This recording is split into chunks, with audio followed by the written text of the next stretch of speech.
এবার দেখো শুরু হলো রেজিস্ট্রির কাজ। আজকের এই শুভ দিনের শুভ কাজটা ফাইনালি শুরু হলো।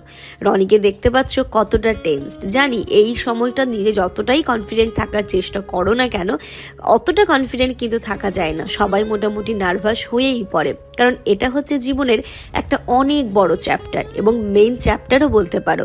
তো এটা এই ডিসিশন নেওয়াটাও অনেকটা মানে কি বলবো, সাহসের দরকার হয়। তো দেখো মাশাল্লাহ ওদের জড়িটা তো আল্লাহ খুব সুন্দর মিলিয়েছে, ওদের দুজনকেও মাশাল্লাহ দারুণ মানিয়েছে। বলে না জড়ি কিন্তু আল্লাহ মিলিয়ে রাখে, প্রতিটা জড়ি সুন্দর হয় এবং আল্লাহর তরফ থেকে যেহেতু এই জড়িগুলো বানানো থাকে, তাই প্রত্যেকটা সৌন্দর্য এক এক রকম। কি ভালো লাগছে দুজনকে একসাথে দেখে। আসলে আল্লাহর সমস্ত সৃষ্টিটাই কিন্তু সুন্দর। আল্লাহ নিজে হাতে যাদের সৃষ্টি করেছে তারা কখনো অসুন্দর হতে পারে? প্রতিটা মানুষই কিন্তু সুন্দর। তার মধ্যে দেখো এদেরকে আরও সুন্দর লাগছে। ড্রেসটা ওদের প্রায় ম্যাচিংই হয়ে গেছিল, কেউই আমরা জানতাম না। দেখো কোইন্সিডেন্টলি ওর শাড়ি তারপরে রনির ড্রেসটাও ম্যাচিং হয়ে গেছে। মাশাল্লাহ দুজনকে দারুণ লেগেছে।